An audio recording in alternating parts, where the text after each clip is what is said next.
स्वागत है आपका अपने YouTube channel Sarvodaya science and techno में।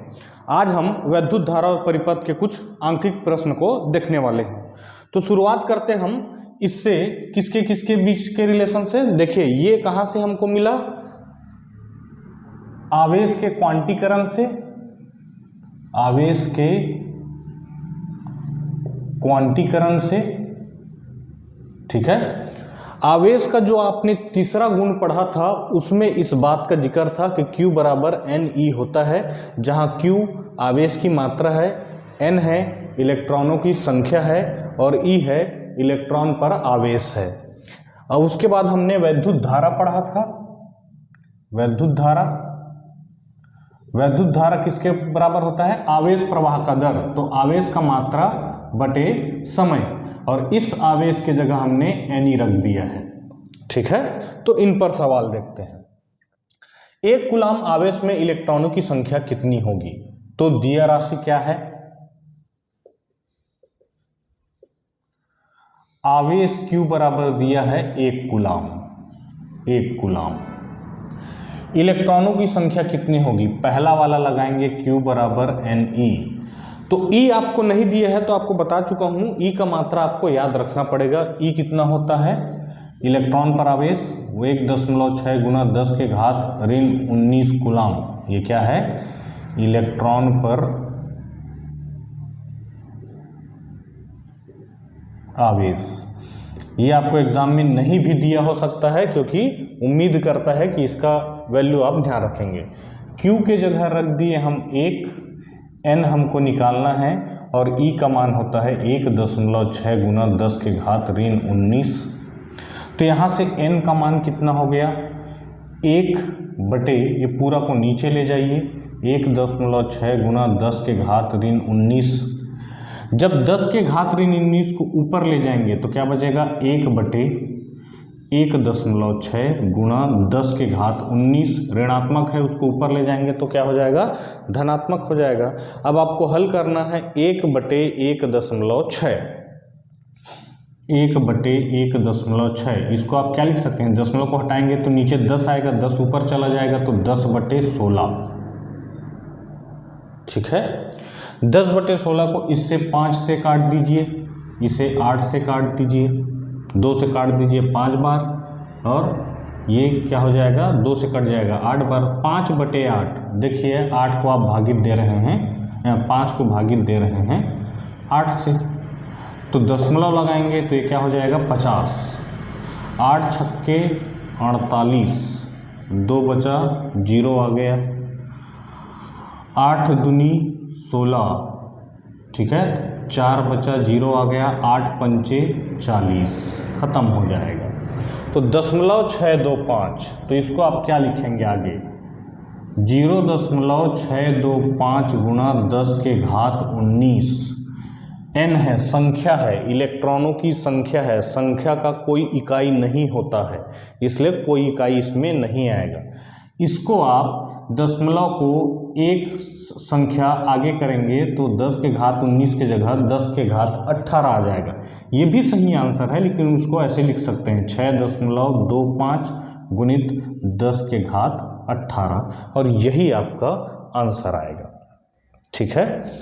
किसी परिपथ में 4 एम्पियर की विद्युत धारा 10 मिनट तक के लिए प्रवाहित होती है, वैद्युत आवेश का परिमाण क्या होगा? देखिए क्या बोला है, वैद्युत धारा दिया है 0.4 एम्पियर, समय दिया है कितना, 10 मिनट, जिसको हम लिख सकते हैं 10 गुणित 60 सेकेंड, यानी कि 600 सेकेंड। हम यहाँ पर मिनट पे नहीं रख सकते, सेकंड में रखते हैं। तो समय दिया है, T दिया है। अब I बराबर क्या लिखेंगे, Q बटे T।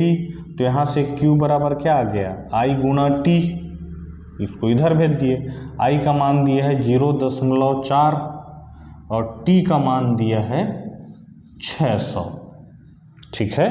तो 6 चौक 24, 240 कूलाम आंसर हो जाएगा,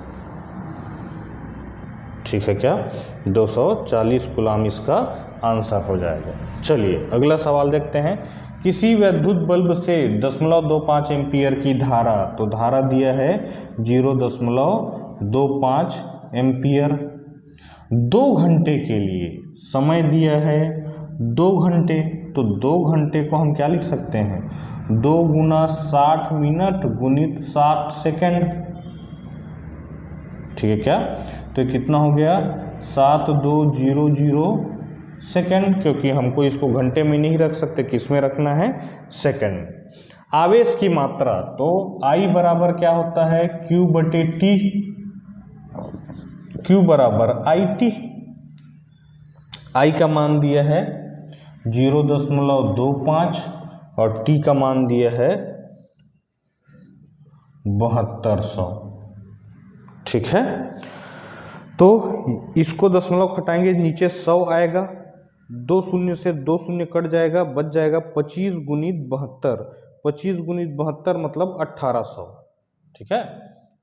25 गुणित 72 करेंगे, देखो ऐसा है 0.25 गुणा 7200, इसको कैसे लिख सकते हैं, 25 बटे 100 गुणा 7200, 1 2 1 2, तो क्या आ गया 72 गुणित 25, ठीक है, 25 दूनी 50, 25 सत्ते 175 और 5 180, ठीक है, तो ये आ गया 1800 कूलाम, ठीक है। चलिए स्क्रीनशॉट ले लीजिए, बढ़ते हैं अगले क्वेश्चन की ओर। चलिए बढ़ते हैं अगले सवाल की ओर। ये जो सवाल है, जो हमने पढ़ा था कि विभवांतर या विभव कार्य प्रति एकांक आवेश होता है और ओम का नियम था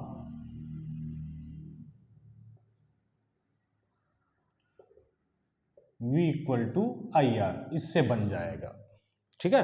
पहला सवाल देखिए, अगर बैटरी के एक सिरे से दूसरे सिरे तक 20 कूलाम के आवेश को, तो आवेश दिया है कितना 20 कूलाम, ले जाने में 100 जूल का कार्य करना पड़ता है, कार्य कितना दिया है 100 जूल, बैटरी के सिरों बीच का विभवांतर कितना होगा, विभवांतर बराबर क्या होगा, तो लगा दिए V बराबर W बटे Q, W कितना दिया है 100 दिया है, आवेश कितना दिया है 20 दिया है, आंसर कितना आ गया 5 वोल्ट,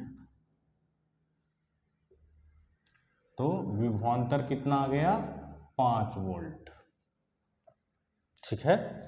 अगर एक हीटर जिसका प्रतिरोध 50 ओम है, प्रतिरोध R बराबर 50 ओम है, 220 वोल्ट के लाइन से जुड़ा हुआ है, तो विभवांतर दिया है 220 वोल्ट। धारा की मात्रा के ज्ञात कीजिए, तो I बराबर कितना होगा, तो हम V = IR ओम के नियम से, यहाँ से I बराबर V बटे R हो जाएगा। V का मान कितना दिया है 220 दिया है, R का मान कितना दिया है 50 दिया है, ठीक है। तो एक कितना इससे कट गया, तो 22 बटे 50 कितना, 22 बटे 5 कितना आ गया, 5 चौक 20, 2.0, 5 चौक 20, ठीक है क्या, तो कितना आ गया 4.4 आ गया, तो I बराबर 4.4 एम्पियर, ठीक है। 5 चौक 20, 2 बचा, दशमलव लगाए 0 आ गया, 5 चौक 20। अगर किसी चालक को 0.8 वोल्ट का विभवांतर देने पर, विभवांतर कितना दिया है 0.8 वोल्ट, 0.2 एम्पियर की धारा प्रवाहित होती है, धारा कितना दिया है 0.2 एम्पियर, ठीक है। उस चालक का प्रतिरोध ज्ञात कीजिए, तो फिर से V बराबर IR, तो R बराबर V बटे I, V का मान दिया है 0.8, I का मान दिया है 0.2, दशमलव से दशमलव वैसे भी खत्म हो जाएगा, 8 बटे 2 आएगा, ठीक है। वैसे भी 0.2 को 4 बार गुणा करोगे 0.8 आएगा, तो R आ गया 4 ओम, ठीक है क्या। चलिए अगले क्वेश्चन की तरफ बढ़ते हैं। चलिए देखिए, R बराबर रो एल बाई ए हम पढ़ चुके हैं। उनके नियम के बाद ये किस में पढ़े थे? घटक जिस पर प्रतिरोध निर्भर करता है। जहां पर R है प्रतिरोध, A है, L है तार की लंबाई या चालक की लंबाई, A है अनुप्रस्थ काट क्षेत्रफल और रो है विशिष्ट प्रतिरोध या प्रतिरोधकता। किसी तार की लंबाई को दोगुना कर दिया जाए और क्षेत्रफल को आधा कर दिया जाए तो उसके प्रतिरोध में क्या अंतर आएगा? मान लिया जाए R बराबर हम क्या पढ़ते हैं? रो एल बाई ए, इतना उसका प्रतिरोध होता है। लेकिन उसने क्या बोला है? अगर किसी तार की लंबाई को दोगुना कर दिया जाए तो नया लंबाई किसके बराबर है? 2L के बराबर। क्षेत्रफल को आधा कर दिया जाए तो नया क्षेत्रफल किसके बराबर है? पुराने वाले क्षेत्रफल का आधा। नया प्रतिरोध कितना होगा? तो नया प्रतिरोध में ऐसा लिखेंगे, नया प्रतिरोध में नया लंबाई नया क्षेत्रफल। अब देखिए इसको क्या लिख सकते हैं? रो के जगह रो, एल डैश की जगह लिखेंगे 2L divided by A dash के जगह a बटे 2। तो इसको क्या लिख सकते हैं? 2 ऊपर गया तो 4 रो एल बाई ए, ठीक है, 4 रो एल बाई ए। रो में कोई भी परिवर्तन नहीं आएगा, रो में प्रतिरोधकता में कोई भी परिवर्तन नहीं आएगा। आपको बता चुका हूं एक पदार्थ का एक ही प्रतिरोधकता होता है, आप पुराना वीडियो देख लीजिए। जब तक पदार्थ नहीं बदलेगा उसका प्रतिरोधकता या विशिष्ट प्रतिरोध नहीं बदलता है। तार का लंबाई चौड़ाई बढ़ाने घटाने से प्रतिरोधकता में कोई भी प्रभाव नहीं आता है। तो ये ऊपर गया तो 2 दूनी 4 रो एल बाई ए। अब देखिए यहाँ से आप क्या लिख रहे हैं? R डैश बराबर 4 गुना रो एल बाई ए, और रो एल बाई ए क्या है? पुराना प्रतिरोध है। तो नया प्रतिरोध बराबर 4 गुना पुराना प्रतिरोध, ठीक है क्या? तो क्या लिखेंगे? प्रतिरोध 4 गुना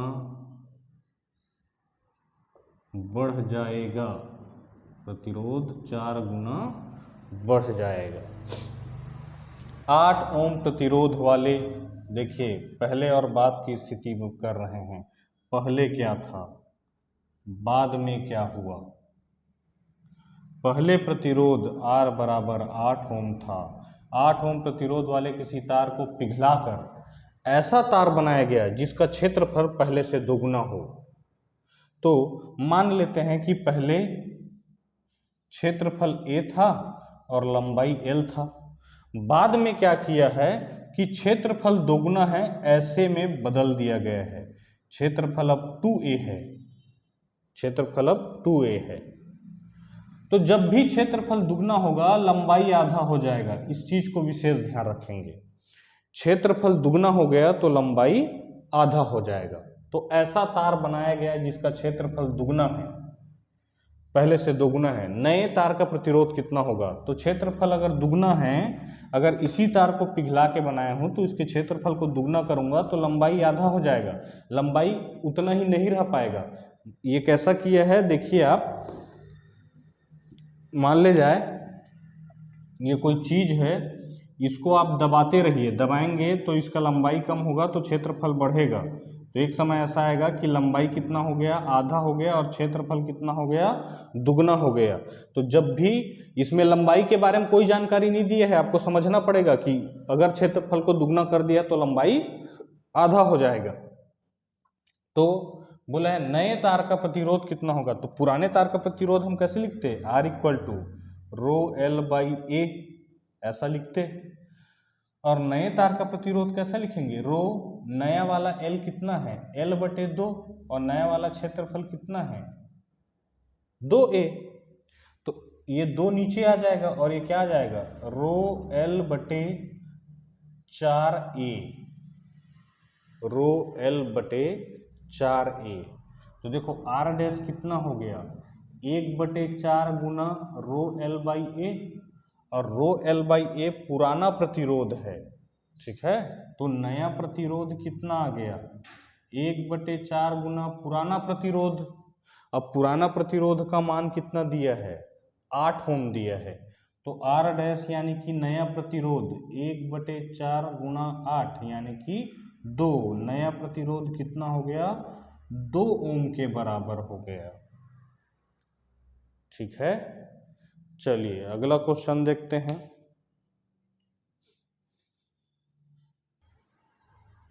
चलिए देखते हैं यह है प्रतिरोधों के संयोजन से।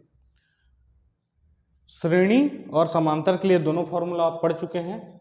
अगर हम देख रहे हैं 2 ओम 3 ओम 4 ओम, तो इसको हम R1 मान लेते हैं, इसको R2 मान लेते हैं, इसको R3 मान लेते हैं। तीनों श्रेणी में हैं, तो श्रेणी में क्या लिखते हैं, R बराबर R1 धन R2 धन R3। R1 कितना दिया है, 2 धन 3 धन 4, 4 3 7 2 9 ओम, इसका आंसर हो जाएगा। दूसरा देखिए, तीनों समांतर में है, तो 1/R बराबर 1/R1 धन 1/R2 धन 1/R3। R1 R2 R3 मान लेते हैं, तो 1/R बराबर क्या हो जाएगा, 1/2 धन 1/4 धन 1/6। ठीक है, तो 6 को लघुत्तम लेंगे, 6 को क्या लेंगे, लघुत्तम लेंगे। तो 2 से कितने बार, 3, 3 प्लस 6 को लघुत्तम नहीं ले सकते, क्योंकि देखो आप 12 को लघुत्तम ले सकते हैं। 12 तीनों से चला जाता है भाग, ठीक है, 2 से भी, 4 से भी, 6 से भी, तो 12 को लघुत्तम लेते हैं। यहाँ 6 आया, यहाँ 3 आया और यहाँ 2 आया, तो 6 3 9, 9 2 11। ठीक है, तो 11/12 ये किसके बराबर है, 1/R के बराबर है। हमको R निकालना है, तो पलट दीजिए, R बराबर 12/11 ओम आएगा। ठीक है, ये 1/R का मान है, पलट देना है क्योंकि R का मान चाहिए। अब देखिए इसमें इन दोनों पहले समांतर में है, ये दोनों किस में है नहीं पता, ये दोनों किस में है नहीं पता, लेकिन ये जानते हैं कि ये दोनों किस में है, समांतर में है। तो पहले इनको हल कर लीजिए। हम इसको R1 मान लेते हैं, इसको R2 मान लेते हैं, तो 1/R बराबर क्या मानेंगे, ठीक है, 1/R डैश मान लेते हैं, 1/R1 धन 1/R2, तो 1/R डैश बराबर क्या हो गया, 1/5 धन 1/10। 10 को हमने लघुत्तम मान लिया, 2 + 1। ठीक है, तो R डैश किसके बराबर, पलटना पड़ेगा, 10/3 ओम, 10/3 ओम। अब इनको हटा के 10/3 लगाएंगे, तो ये क्या बन जाएगा, ये 5 है, 5 ओम है, और ये 10/3 ओम है। ठीक है, अब ये दोनों किस में हैं, अब ये दोनों किस में हैं, ये दोनों श्रेणी में हैं। अब आप लिख सकते हैं R बराबर, इसको हम मान लेते हैं, इसको R1 माने थे, इसको R2, इसको R3 मान लेते हैं, तो R3 और R डैश श्रेणी में है, तो R बराबर क्या लिखेंगे, R3 धन R डैश। R3 कितना है, 5 है, धन 10/3, 5 या 15, 15 10 25/3। ठीक है, तो ये इतना ओम आपका आंसर होगा। सॉल्व करके आपको पॉइंट में लिखना है, इसको लिख देना। चलिए आगे देखिए, आगे देखने से पता चलता है कि ये दोनों श्रेणी में हैं और ये दोनों समांतर में हैं, तो पहले जो जानते हैं उसको हल कर लो। इन दोनों को हम हल कर लेंगे, और ये दोनों श्रेणी में हैं, तो यहाँ से हम क्या लिखेंगे, R डैश बराबर R1 धन R2, इसको R1 मान लेते हैं, इसको R2 मान लेते हैं, इसको R3 मान लेते हैं, इसको R4 मान लेते हैं। तो R1 और R2 श्रेणी में हैं, R3 और R4 समांतर में है, तो पहले जिसको जानते हैं उसको हल कर लो। इन दोनों को हल किए तो 2 धन 4, 2 धन 4 बराबर 6 ओम। इनको मिला के एक सिंगल लगा दिए कि ये कितने का है, 6 ओम का है। इन दोनों को अलग हल करना है, पहले देख लेते हैं। इन दोनों को अलग हल करेंगे तो क्या लिखेंगे, 1/R डबल डैश बराबर 1/R3, 1/R4, तो क्या होगा, 1/R3 कितना है, 1/4 धन 1/8, ये 1/R डबल डैश है, तो 8 को हमने क्या ले लिया, लघुत्तम ले लिया, 2 + 1 3, 3/8, तो आर डैश बराबर कितना हो जाएगा, 8/3 ओम। ठीक है, अब देखिए इन दोनों को हटा के एक, इन दोनों को हटा के एक, तो एक ऐसा हो गया। इन दोनों का आंसर आया है 6 ओम, जिसको आर डैश कह रहे हैं। इन दोनों का आंसर आया है 8/3 ओम, 8/3 ओम, जिसको आर डबल डैश कह रहे हैं। ये है बिंदु ए, ये है बिंदु बी। अब देखते हैं कि ये दोनों किस में कनेक्टेड हैं, आर डैश और आर डबल डैश श्रेणी में। तो फाइनल आर किसके बराबर आ गया, आर डैश धन आर डबल डैश, यानी कि 6 धन 8/3। ठीक है, 6 तिया 18 धन 8/3, 18 और 8 26, 26/3 ओम। पॉइंट में लिखना चाहते हैं, इसको काट के पॉइंट में लिख सकते हैं। ठीक है, तो ये है आपका श्रेणी और समांतर के संयोजन पर बेस्ड सवाल। आगे बढ़ते हैं, चलिए देखते हैं अगला क्वेश्चन क्या दिया है। इस तरीके से विन्यास दिया है, प्रतिरोधों का संयोजन दिया है, इसको 12 वोल्ट के बैटरी से कनेक्ट किया गया है और R1, R2, R3, R4, R5 का मान दिया गया है और बोला है ज्ञात कीजिए कि परिपथ में कुल प्रतिरोध कितना होगा। ठीक है, और परिपथ में कुल वैद्युत धारा कितना होगा। तो हम देख के बता सकते हैं कि ये दोनों आपस में समांतर में हैं, ये दोनों आपस में समांतर में हैं और ये तीनों आपस में समांतर में हैं, ये तीनों आपस में समांतर में हैं। बीच में अमीटर आने से कोई प्रभाव नहीं पड़ता है। ठीक है, देखिए इसको आप सर्किट को सिंपल कर लीजिए। देखिए ये दोनों समांतर में हैं, इसको अलग से हल कर लेते हैं। ये तीनों समांतर में हैं, इसको अलग से हल कर लेते हैं। इसके आंसर को हम मान लेते हैं कि आर डैश है और इसके आंसर को मान लेते हैं कि ये आर डबल डैश है। ठीक है, क्या इसका आंसर क्या होगा, देखिए इसका आंसर यहां से हल कर ले रहे हैं। 1/r डैश बराबर 1/r1 धन 1/r2, तो 1/r डैश बराबर 1/r1, r1 दिया है 10 धन 1/r2 दिया है 40। 40 को हमने लघुत्तम ले लिया तो 4 धन 1 आ गया, तो 5/40 यानी कि 1/8 बराबर 1/r डैश। तो r डैश बराबर आ गया, पलट दीजिए 8 ओम। ये खत्म हो गया। अब इसको देखिए 1/r double dash, 1/r double dash. ठीक है, तो इसको क्या लिखेंगे, 1/r3, 1/r4, 1/r5।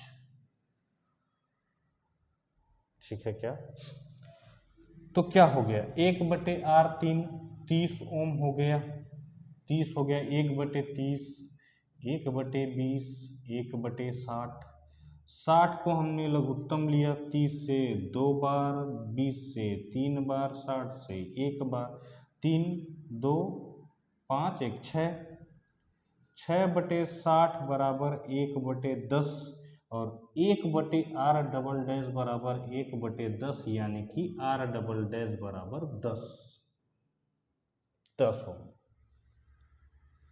अब इस सर्किट को मैं सिंपल बना लेता हूं। इन दोनों के आंसर के बाद ये सर्किट क्या बचेगा,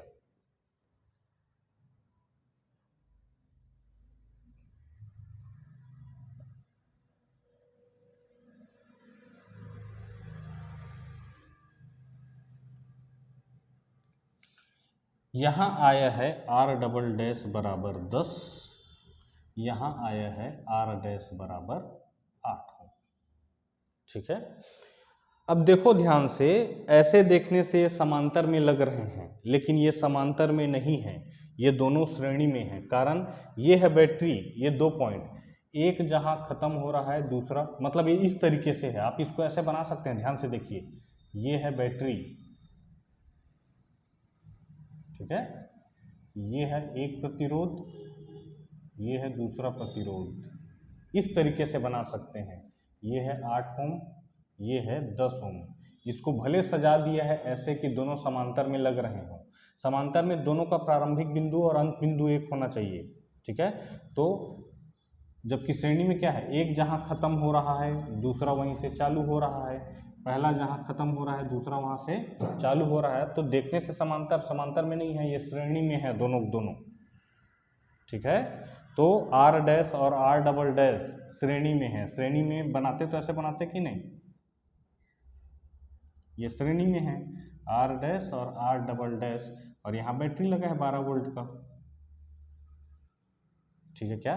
तो बीच के तार को लंबा कर दिया है, बस ये बीच के तार को लंबा कर दिया है, लंबा करके ऐसे चौकोन बना दिया है, तो आपको भले लग रहा है कि वो समांतर में नहीं है, ये दोनों श्रेणी में है। अब ये दोनों में कोई अंतर नहीं है, ठीक है। ये बीच वाले क्या किया है, बढ़ा के उधर ले गया है, फिर R1 को इधर सजा दिया है, R डैश को, R डबल डैश को इधर सजा दिया है, ठीक है। इसको खत्म कर देंगे, ये वायर है बीच में कुछ नहीं है, तो डायरेक्ट ऐसे ही जोड़ दो ना, ठीक है। इस वायर के लंबाई को कम करते जाओ, यही बन जाएगा, क्योंकि बीच में कुछ नहीं है, ठीक है। तो ये दोनों किस में है, श्रेणी में है।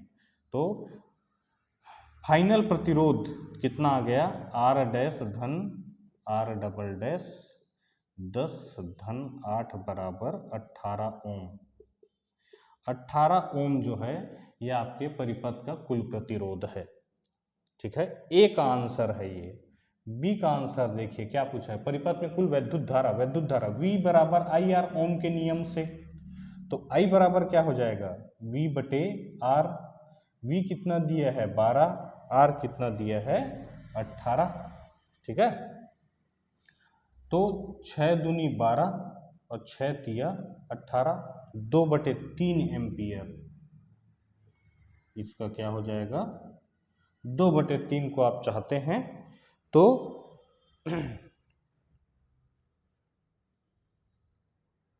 6.67 लिख सकते हैं, है ना, 0.67 एम्पियर अगर पॉइंट में लिखना चाहें, ठीक है।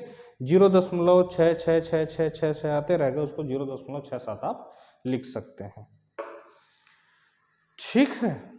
अब देखिए ये हो गया, चलिए तो फिर अगला सवाल देखते हैं। इसको आराम से वीडियो को रोक रोक के देखना अगर समझ में नहीं आया तो। चलिए ध्यान रखिए एक बात का कि मान लिया जाए ये जितना टाइप के क्वेश्चन है लगभग सभी टाइप के क्वेश्चन मैंने करा तो दिए हैं, लेकिन इससे ज़्यादा भी क्वेश्चन कराया जा सकता है, कोई बड़ी बात नहीं है। तो एक काम करिए, मान ले जाए कि आपके जीवन में आगे पढ़ते पढ़ते पढ़ते पढ़ते ऐसा हो गया कि कुछ ऐसे क्वेश्चन आ गए जो जिसका सॉल्यूशन आपको नहीं मिल रहा है, आप हमारे टेलीग्राम में या व्हाट्सएप में भेज दीजिए। उस पर मतलब ऐसे क्वेश्चन जैसे 10 क्वेश्चन 5 क्वेश्चन कलेक्ट हो गए, 10 क्वेश्चन 5 क्वेश्चन कलेक्ट हो गए, तो उसको सॉल्व करके आपको वापस टेलीग्राम में या व्हाट्सएप में या हमारे यूट्यूब चैनल में अपलोड कर दिया जाएगा, ताकि आपके सारे आंसर क्लियर हो जाए। इसके अलावा धीरे से हम एक बुक बना देंगे, एक पुस्तक बना देंगे, जिसमें पुराने सालों में जितने सवाल आए हैं, आपके टेक्स्ट बुक के जितने सवाल दिए हैं, और ऐसे सवाल जिनके बाद में आने की संभावना है, उन सब का संकलन करके एक बुक तैयार कर दिया जाएगा, ठीक है। फिलहाल जब तक ये नहीं हुआ है तब तक आप जो सवाल आपसे नहीं बनते हैं वो हम तक टेलीग्राम या व्हाट्सएप की मदद से पहुंचा दीजिए। हमारे जितने भी वीडियो हैं उन सब के डिस्क्रिप्शन बॉक्स में हमारा टेलीग्राम का लिंक और व्हाट्सएप नंबर या व्हाट्सएप का लिंक दिया हुआ है। मिलते हैं अगले वीडियो में, तब तक बढ़िया से पढ़ाई करते रहिए। Thank you.